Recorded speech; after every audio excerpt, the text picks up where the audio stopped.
Gordon? Yes. This is Lyle. I spent an hour on the radio yesterday, KVN News for the People from 4 to 5, talking about what we're doing. Had a lot of good response about it. You may want to pick that up and have it in our collection. Terrific. It's the KVNU for the People, and it was yesterday afternoon. They go from 4 to 6, and I was there from 4 to 5. Oh, terrific. Felt he was very, very helpful for what we were trying to do. All right. Well, let's go ahead and get started. Welcome all of you to our commission meeting. We have 3 items on our agenda today. First, an action item on the General Counsel and Voting Rights Act Council discussion, and then a decision.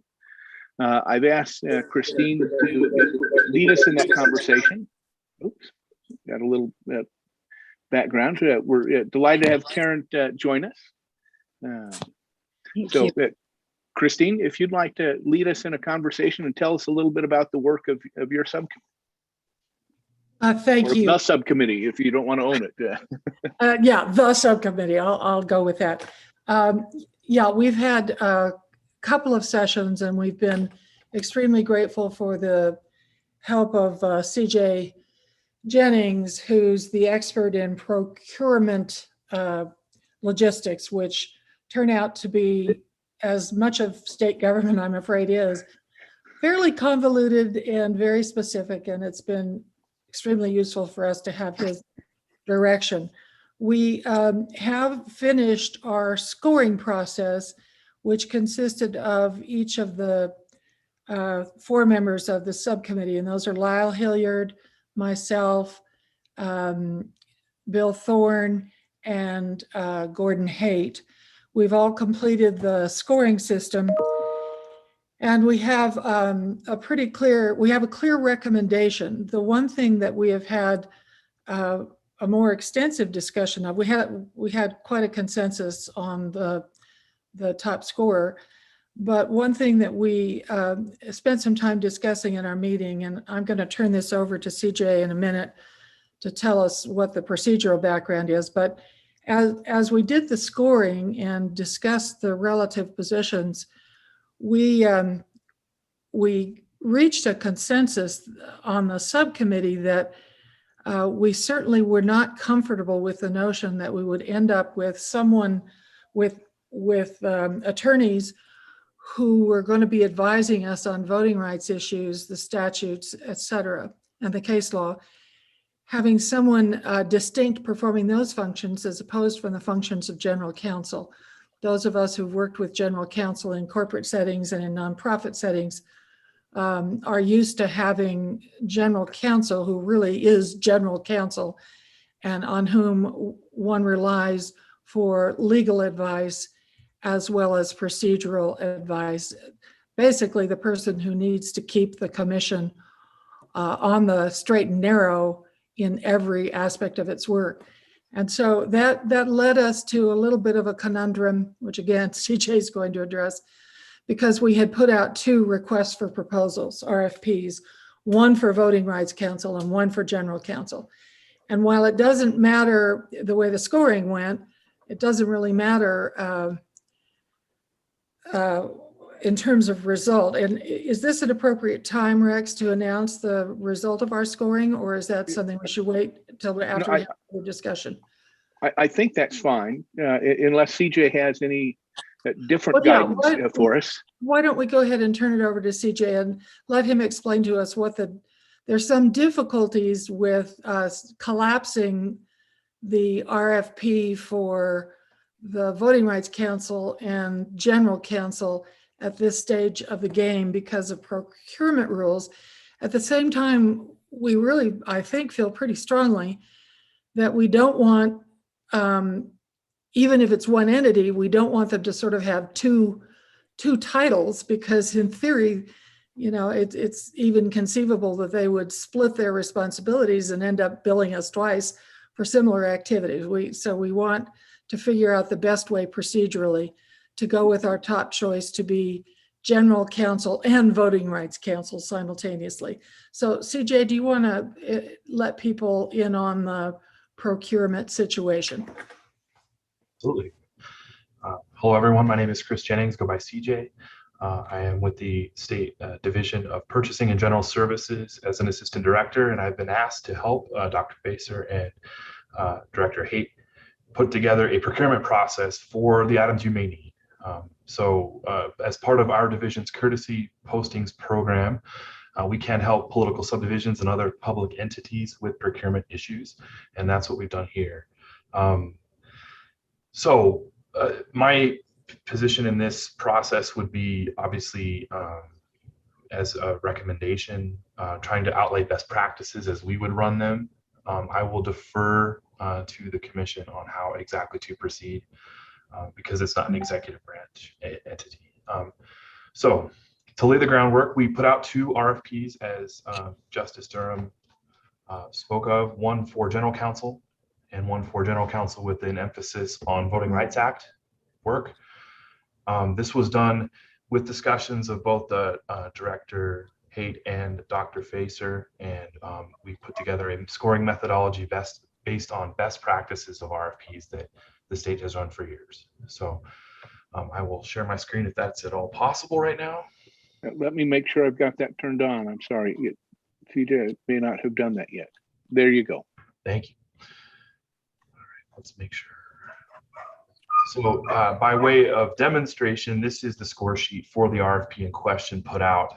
It was based on some very simple criteria, but something that I felt would be indicative of what a good response would look like for this service, which in this case is general counsel.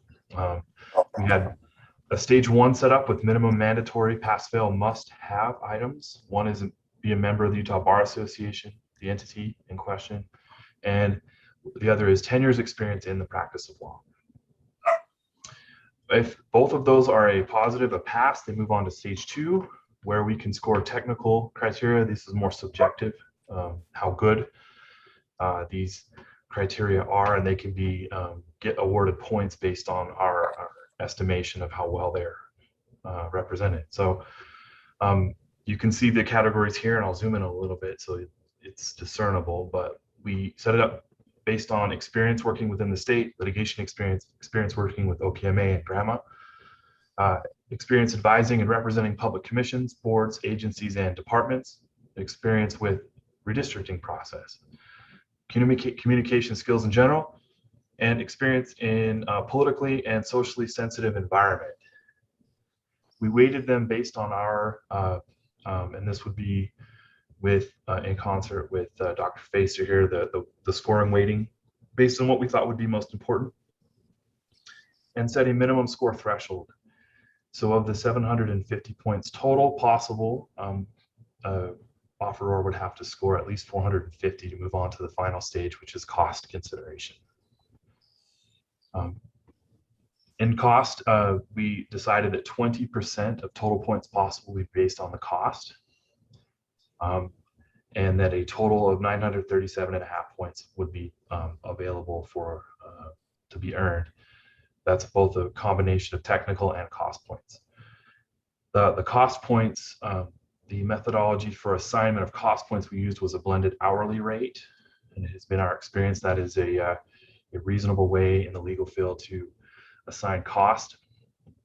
And so that would be the number we use to assign cost points. Cost points were determined low cost, or the lowest hourly rate would get all the cost points. And then any hourly rate up to 200% of the low would get a proportionate allocation of cost points. Anything over 200% of the low would not get any cost points at all. So that is the nature of the RFP we ran as far as methodology goes. We did, let's see if I can stop sharing. We did put together an evaluation committee and score 3 vendors' offers, and did arrive at a recommended award in this category. We have held off on the other RFP for Voting Rights Council, in part because I believe the recommendation is that we cancel that RFP and that the first one here that we've done would satisfy the needs of the commission. So I think that's something, and please tell me if I'm wrong, that needs to be voted on now. As far as, go ahead. Oh, I was just going to say, I would add, I think I mentioned it, but I would add that in specifically reviewing the requirements for general counsel, we felt quite confident that they included everything that was also being looked at for voting rights council. So we didn't have any question about adequate coverage and getting everything that we originally had thought of in terms of 2 RFPs in just the general counsel RFP. One thing I might add, and it's only because this would be a best practice in my field, is that normally when we have a recommendation for award that needs to be approved by a board or a commission like this, we would normally have that vote a non-public vote. However, if you want to disclose who our recommended award winner is and have the vote now, I am more than happy to proceed. I just wanted to point that out. Yeah, and I would recommend doing the vote in public in this meeting. And I also recommend doing a roll call vote, Chair Facer. Okay. First, I think we need a motion to cancel the Voting Rights Act RFP. Would that be correct? I think that is correct, and I would make that motion. Okay, so we have a motion. Okay, second. Do we have any discussion? Not hearing any. Brian, would you recommend this be a roll call vote also, or just the other? Just because it's an electronic meeting, I think it's helpful to have a roll call vote. Okay. It's clear for the Sure. public to know who's voting which way. Okay, so we have a motion to cancel the RFP for the Voting Rights Act Council with the understanding that the general counsel contains sufficient expertise to cover that for us. And so I'll go ahead and call a roll call vote. And we'll just start in the list that I have written down on my pad of paper in front of me. So Commissioner Baker. I vote yes. Okay. Commissioner Thorne. I think I saw your lips move, but I need to hear that. Sorry, I was muted. Aye. Thank you. Commissioner Hale. Aye. Commissioner Durham. Aye. Commissioner Bishop. Aye. Thank you. Commissioner Hilliard. Aye. And Chair Facer, also an aye. So the motion carries unanimously. So we now need a second motion, but before we have that motion, we need to reveal the recommended firm. And so Commissioner Durham. Yes, based on the scoring recommendations, and just so the commission is clear, the members of the subcommittee did not participate in any way in the cost factor, the last factor that CJ described. That was done by calculations at his end, and so we scored on all of the substantive areas that CJ went through. And then we learned after the cost factor was added who the high scorer of the 3 entities who had made proposals were. I would mention up front that all 3 entities were determined to be qualified, but the high scorer with a consensus of the subcommittee was the law firm of Ray, Quinney, and Nebaker, based in Salt Lake City. Rex, this is Lyle. I would just Please. add that we did not personally contact these people. We relied on the written documents, nor did anyone ever contact me, and I'm sure for the other members of the commission, to lobby or do anything for these people. We took their written documentation, we reviewed it, scored it as CJ's indicated, and discussed it and took the vote. So I want that clear that we've had no personal contact with any of these lawyers in this process. Thank you. Thank you, Lyle. And I'd ask if any of the other members of the subcommittee or any members of the commission want to add comments or ask any questions? Thank you. All right, not hearing any. Do we have a motion to proceed with Ray Quinney, the firm of Ray Quinney and Nebaker as our general counsel and to provide us with Voting Rights Act advice as well? Now, we have Commissioner Hale has provided us with a motion. Do we have a second? I'll second it, Lyle. Okay, thank you, Lyle. Do we have a second? Any discussion? Not hearing any discussion. I'll call a roll call vote. And again, we'll go in the same order we did previously. Commissioner Baker. Aye. Commissioner Thorne. Aye. Commissioner Hale. Aye. Commissioner Durham. Aye. Commissioner Bishop. Aye. Commissioner Hilliard. Aye. And Chair Facer is aye as well. So the motion again carries unanimously. We would like to now direct staff to proceed with finalizing a contract so that we can have legal representation from the firm of Ray Quinney and Nebaker as soon as possible. Do we need to do anything else, Brian, or CJ, in proceeding? So Rex, let me just say one more thing that the commission wanted to do is, again, we have some limited funds. And so one of the things that the commission or the committee wanted to do was make sure that when we get the contract that they're able to finish the work through the end of the process and that it just doesn't become a billing exercise. And so those were some of the things. So once we do this, we're going to go meet and negotiate with the selected firm and make sure that the finances and everything work out right. I don't know if the committee wanted to add anything to that. Gordon, Just this is just a- Lyle. Go ahead. If I could add what we talked about, I think three things are vitally important with his legal counsel. First of all, I would want to say I was impressed with all three applicants. I mean, I think we could have picked any one of the three just professionally, but I think there's things that brought one to the fore. But three things. Number one, I think they need to clearly have a person named to us that we can go to immediately when we need help. I think this thing is going to go so rapidly, or it's going to have to be with our time frame, that we need to be able 24/7 almost to be able to call somebody and get immediate legal action. So advice as we need help as we're going. The second thing I think is really important, I think they need to understand the magnitude of this job. This is really virgin area that we're going into. Utah's never done this before. The Voting Acts, there's litigation even going on right now that could change what we're doing. And I think one of the things, and I know we're separate from the state legislative, but the legislative branch is going to have their lawyers who did it 10 years ago and have been having training yearly on this reapportionment process. So I expect that every 2 lawyers you get 3 opinions is always a joke, but they may differ from the legislative council, and that's fine. But I think they need to know that if the legislature has to decide our attorneys or their attorneys, they're going to go with their attorneys. And I think the final thing that's going to be really important is they need to sit down and figure out what the budget is going to be. And because this is not an agency that I want to go back to the legislature when it's all over and say, oops, we went over by $200,000. We need a $200,000 grant to pay this bill.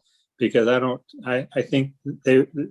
I thought the committee, Better Boundaries, did an excellent job negotiating the $1 million for us. And I think they had some leverage, but I don't think they'll have any after. So I just think they need to understand, and I think, Gordon, you raised that well.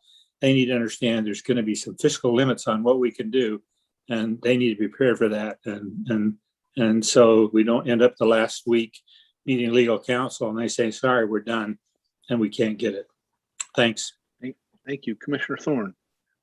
I agree with what Lyle was saying. I just want to emphasize a hard cap on fees that they will not exceed, and a commitment that they will do the work to the end, even if that means at that point not being paid. So that means they're going to have to watch their expenditures during the process and not front bill for everything. or they may get bid at the end. Thank you. And that does raise an issue. And Gordon and I have been discussing the budget issues around this, as a few of you have raised to me.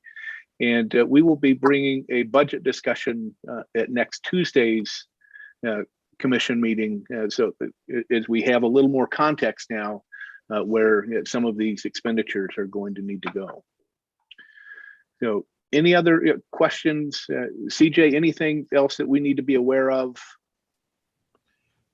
No, we have some documents to prepare and the notices to make now for award, but I'm well into that with Commissioner Hayden. So. Okay, perfect. Thank you. All right. So that concludes item 2 on our agenda. Item 3 is a discussion and a decision on the hiring of a communications, marketing, and public information firm. I've asked Gordon to explain it because, as you just heard, during the regular RFP process, it could take us 6 weeks or more to make it through that process. There is a second process that we can follow for certain kinds of professional services, and that's the process that Gordon and CJ have recommended on the communications and marketing firm. So Gordon, if you would, please. So what we're looking at is if the state has a procedure that if you're spending less than $100,000 for professional services, you can go, the state has a qualified vendor list for communication and marketing services from a number of firms. And what we've done is we've interviewed a number of them, talking to them about what their approach would be to this project, what they'd like to do, and what we'd like. So what I'm recommending to the commission is going through that process, selecting firms off of the state vendor list and doing an interview with 3 or 4 different groups, and then coming with a selected firm under $100,000 of total expenditure. After a thorough discussion of them, I believe we can do a robust campaign. The 2 biggest issues with this process is, one, we have to make sure that we have the right maps. They're legal. They meet the mustard for being accepted. The second is we got to have the public input. We've got to have the people aware of this and an opportunity to participate. And so with the funds that the state has given us, I think we can accomplish both of those, and we'll be bringing a budget to you to show you that on Tuesday. But what I'd like to do is get the commission's buy-in to move quickly. This is a little bit faster process, and I think it would make us be efficient in getting things done. So go ahead. No, there was a little feedback, sorry.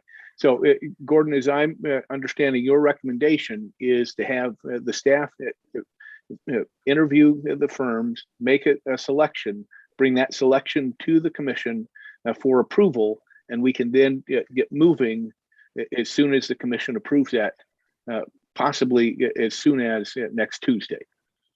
Yes. Okay. So any questions on that? I just want Brian and CJ to say that it's okay from their points of view. Absolutely, yeah. This process, again, it has a statutory hard cap of $100,000 in spent. So just be aware, if it's something you think you'll go over on, we can try another process. And it's functionally picking the most qualified of the vendors. So we'll put together what we want to see from these companies, and then we'll let the committee decide who's most qualified. And you can directly negotiate a contract at that point, as long as we adhere to certain guidelines. But I'll help you with that. This is Lyle. My only concern, well, not only, but main concern is that they qualify under our ethics provisions about conflicts of interest. I would hate to have a group come in involved who are involved in some way that would compromise their position in helping us as independent redistricting. Mr. Chair, I agree that time is of the essence to to pick a firm and get moving. And I would just suggest that as Gordon and others develop the criteria, or if he would like input from the commission, we're all happy to do that. But I would just state that I think two important elements. I think we need to make sure that we are looking at firms that have great experience in public engagement, and then also firms that have experience with diverse populations as well. Thank you.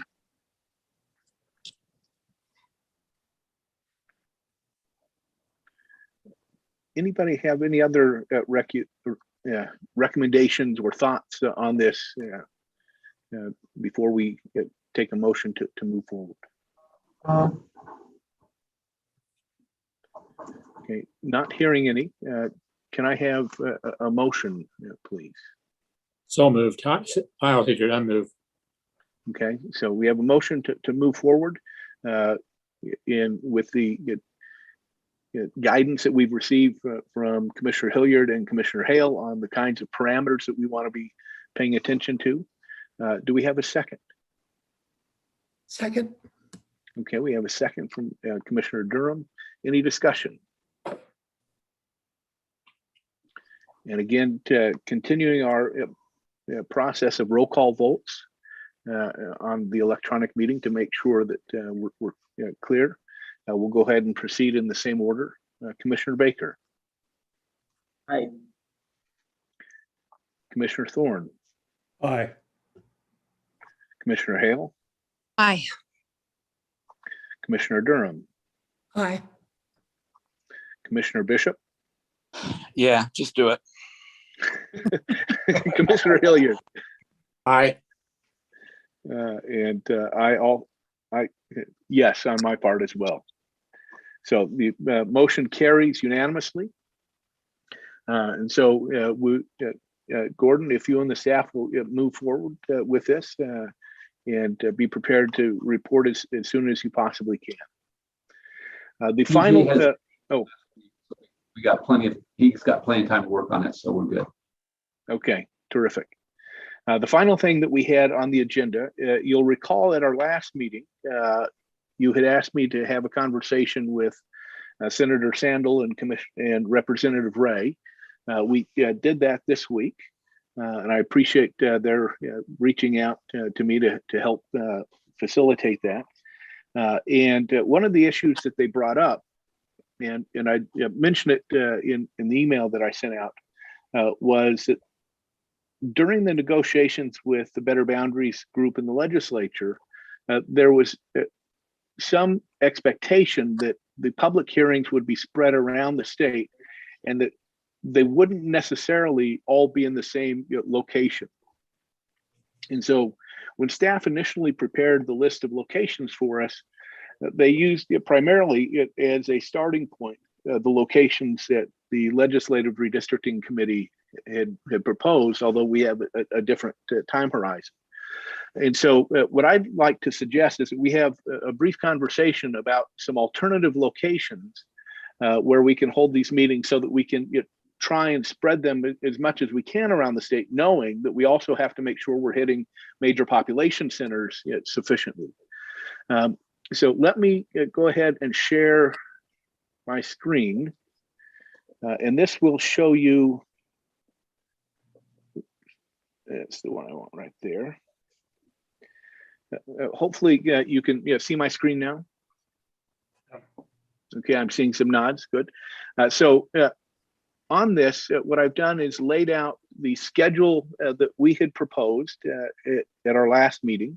So starting September 3rd with public hearings, going through October 2nd at least, and showed the locations that were on that original proposal that had come from the staff.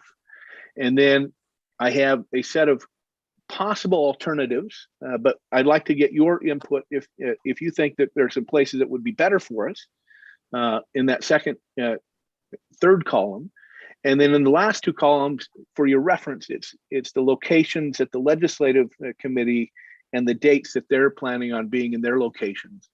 Now, Senator Sandel and Representative Ray did note that they may be adding a few additional places to their list, but I think that if if we go ahead and choose some additional locations, and I'd like to get some feedback from you today, and then vote on that at Tuesday's meeting, so that if people have some additional thoughts after the meeting, we can then bring those forward. So what I'd like to do is actually just walk through each of the locations that we have. So the original location that we had to start our discussions off was Price. If you all probably know better than I the geography of the state, doing something in the Price area, there's not a whole lot of other options, right? We could be a helper, but there really aren't a whole lot of other options. And so if we look at that kind of larger central part of the state, another possibility would be for us to be somewhere in the Ephraim, Gunnison sort of area. Do any of you have any thoughts about either of those locations or an alternative that you think would be better?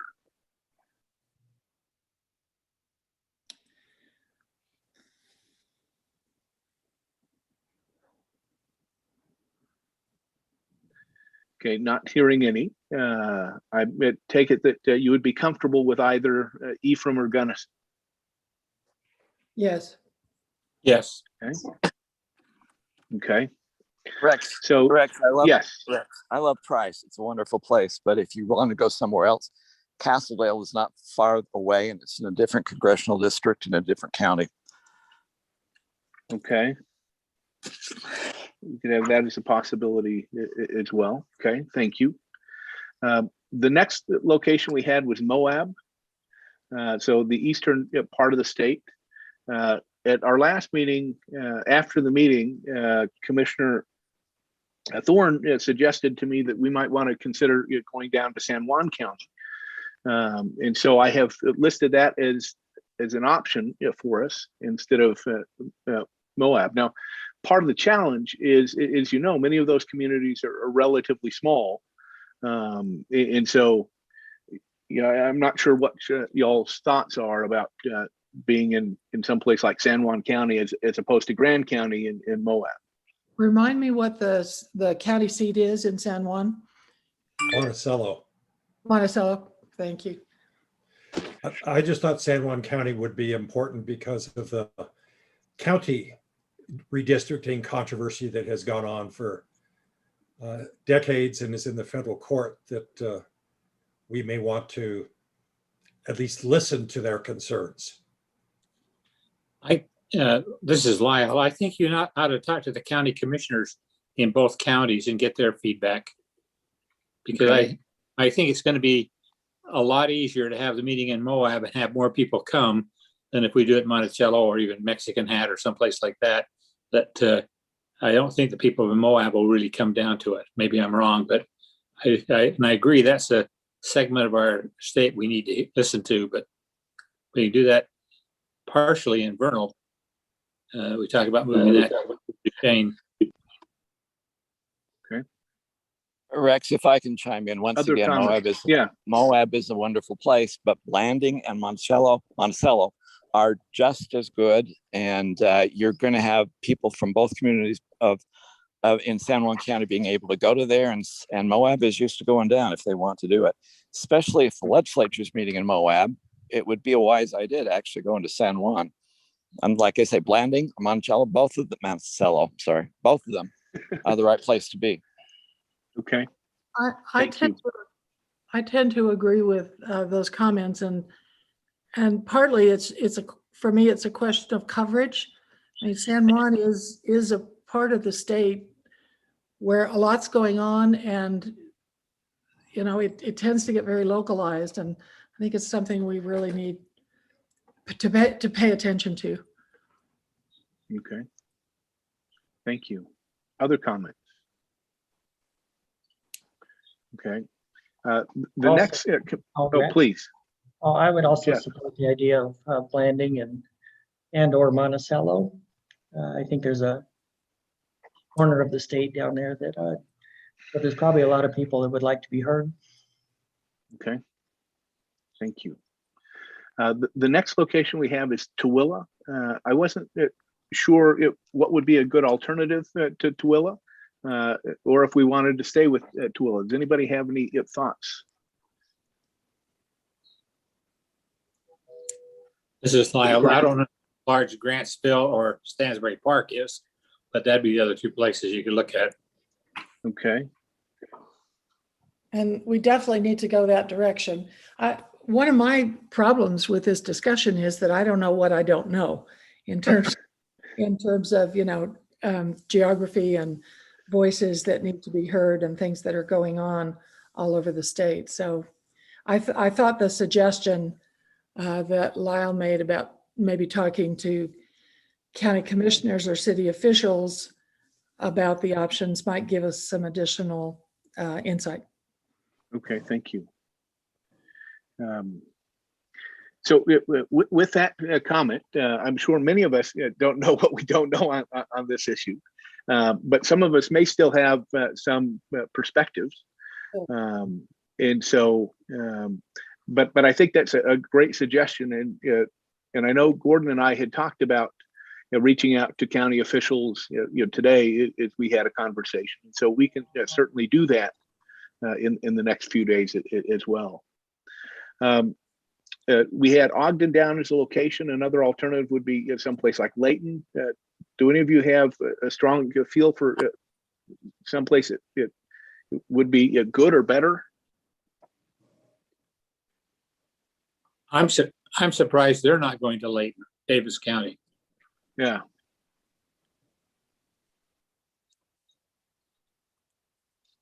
Okay. Well, given that you just spoke, Commissioner Hilliard, what about Logan? It seems to me that Logan is such a central to the valley that makes sense if we're going to try and capture that part of the state. Yeah, it would be. The other choice, if you want to move it to Brigham, and I notice they're not in Brigham, but you certainly, well, the people who are interested will come to Brigham. We can have it either place quite well. Okay. Commissioner Bishop, what are your thoughts?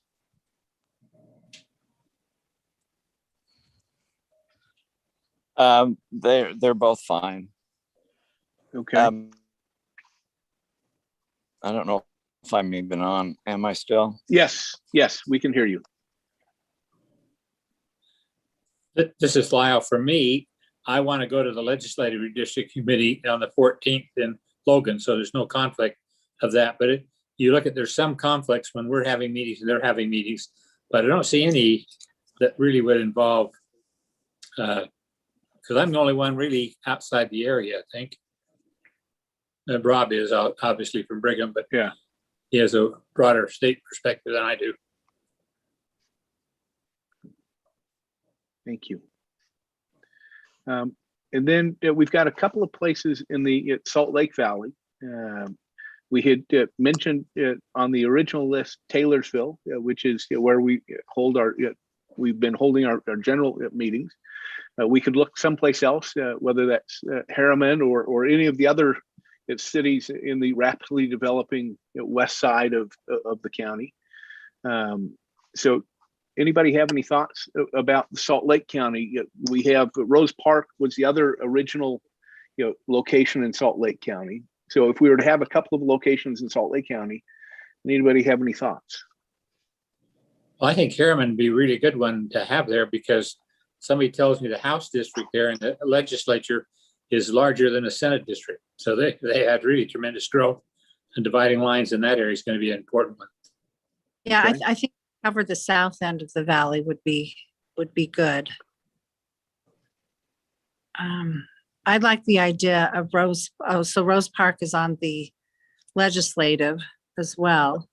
On ours October 1st. Yeah. So I'm happy to keep ours in Rose Park as well, if that would be the preference. Or maybe, I mean, this is in Salt Lake City as well, but what about Glendale? Okay.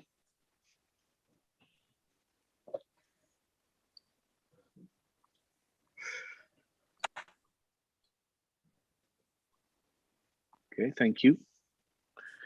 And then we originally had Park City down. The other community of significant size in that broad area would be Heber. So I'm not sure if anybody has any strong preferences of wanting to make sure we catch Park City, or if Heber would be fine. Heber's a great idea. I do. Okay. I agree. Okay, then out in the basin, originally we had Vernal on the list. If we did Duchesne or any of the other communities out there, what any thoughts? I'd move it to Duchesne. Okay. Mhm. And then This is Rob again, finally back. sure. You can You're good. consider Duchesne or Roosevelt. Roosevelt's Roosevelt, halfway yes. between Duchesne and Vernal. Both of them are in you. That's a good idea. That makes sense. That would be better.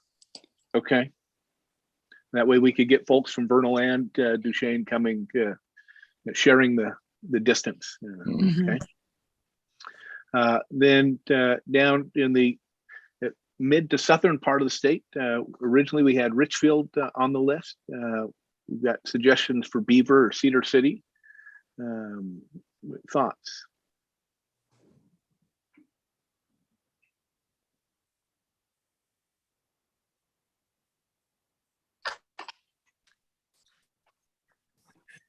If we had the price one in either Ephraim or Gunnison, I think that would satisfy the Richfield, and I like the idea of Cedar City. Mhm. Okay. Okay.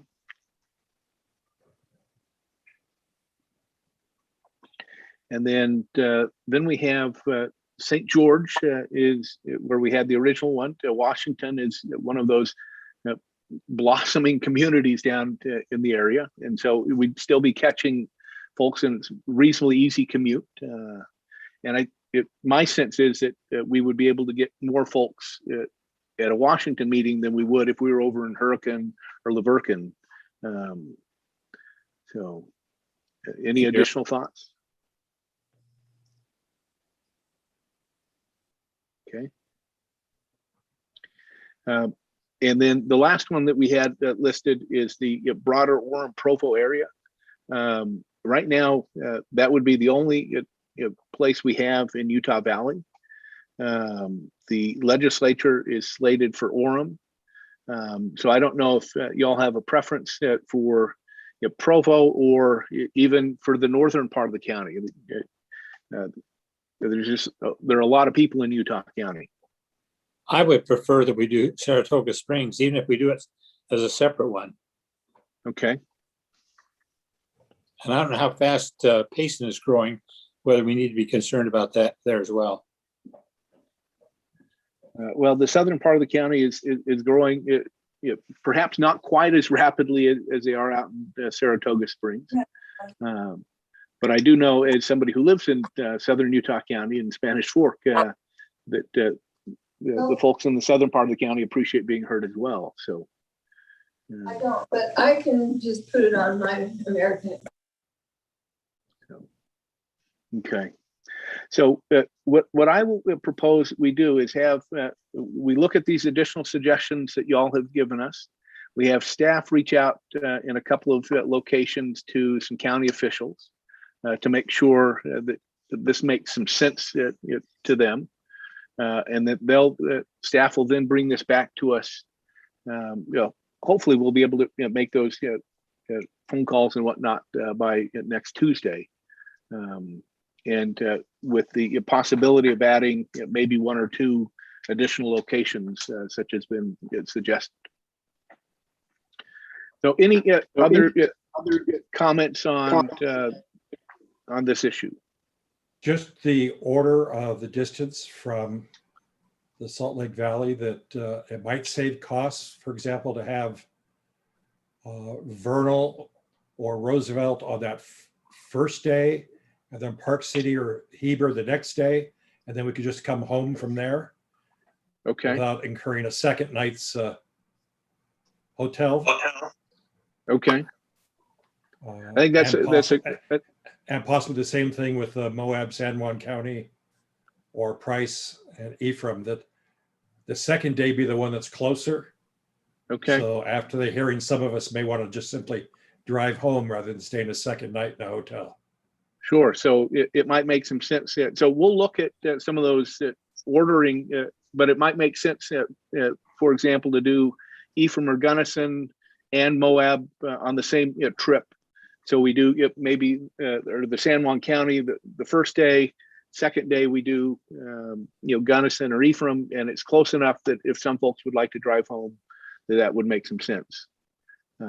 So I like those the recommendations, and we'll look at that ordering to try and see if we can't make some sense out of the travel.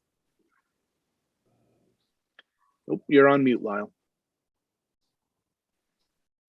3 dates on the schedule give me some concern, and that's Okay. because that's when Utah State has home football games. I don't know if you looked at BYU or Utah for home games. For example, on September the 10th, that's a Friday, we have a home game against North Dakota State. On the 25th, we have a home game against Boise State that starts at 10 in the morning. And the one on October the 1st is when BYU comes to Logan to play the Aggies. So I say those, I mean, I'm going to come to our commission meeting, but if that could be accommodated, I would really appreciate it.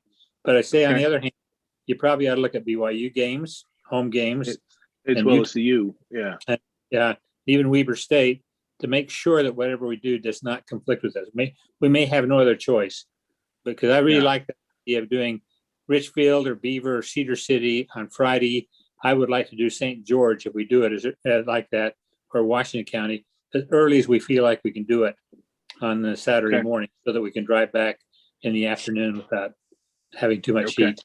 And I second those considerations across the board, although they can't always govern. But I'm also concerned that a number of the scheduled dates are Sundays. And I'm wondering about what impact that's likely to have on attendance. I don't see think any days are on Sundays, Christine. September 10th is a Sunday, and September 24th is a Sunday. my You calendar. might be on the wrong year. No, The 10th and 24th are both Fridays on my calendar. Yes. let me, no, I'm looking at the right year here. Huh. Yeah, I show September 10th of Friday and the 11th of Saturday. Yes. But you raise a good point. We do want to think about that if we have any that are on a Sunday. So we'll double check that before we finalize this. Oh, okay. I beg your pardon. It looks like my phone, I don't know what my phone did, but now I see we're okay. Okay. But yeah, thank you for raising that point. I think Actually, I still show October 10th as a Sunday. Yes, I do as well. And October 20, no. Yeah. We don't have anything October 10th. Oh, that's September 10th. I'm sorry. Yep. Nope, you're fine. Okay. After a year of quarantine, I never know quite what day it is, let alone what day it will be. Actually, Amen Rex, to that. Yes. Rex, this is Rob. If you do it on a Sunday that I'm supposed to teach, I will really be happy if you would. Yeah, if you'll send me your teaching schedule, All right. we'll see what we can do. So The second part, though, is when we were running conventions going down to southwestern Utah. If we would do St. George in the morning, we could hit Cedar City around the noontime, and we could still be up in Beaver or higher, or even to Nephi in the evening and be back home again. So I know everyone would like to stay in St. George as the final one, but if you really were crunched for time and wanted to get Cedar in there, the trip from St. George to Cedar and then the third one is what we always did with conventions. You could do it with our meetings as well. okay. I like that suggestion. Yeah. And that may allow us to fit in another community or two. So thank you. All right. Any other comments on the public hearing locations or times. Rex, I do have a question. Yes, Jeff. If we do add additional communities, do we want to set a deadline or a final date by which we will complete these public hearings? I'm thinking maybe mid-October at the very latest. Yeah, I would agree that we don't want to have any meetings go beyond mid-October, because we're going to need a couple of weeks at least. We'll be drafting the report and finalizing the maps, but if we won't be able to take into account additional comments that we're getting that late in the process, I think, with the kind of seriousness that we'd like to take the comments. So I think that's a good point. Thank you, Jeff. All right, so I will get with staff and we will look at some of these issues, and we'll continue this conversation at our meeting on Tuesday. On Tuesday, just as an FYI, we'll have, as we've mentioned, we'll have some discussion on the budget issues. We'll have presentations from our software vendors to help us get some familiarity with the software. And we possibly may have some information, some updates on the communications and marketing stuff as well. So anything else for the good of the order? Well, thank you all for being willing to spend your Friday lunchtime with us here online, and for those of you at our anchor location, thank you for holding down the fort and welcoming in the media. We appreciate that. And with that, I think would somebody like to have a motion to adjourn? So moved. Lyle. Motion is accepted and the meeting is adjourned. Thank you very much. Thank you, everyone. Bye-bye. Thanks all.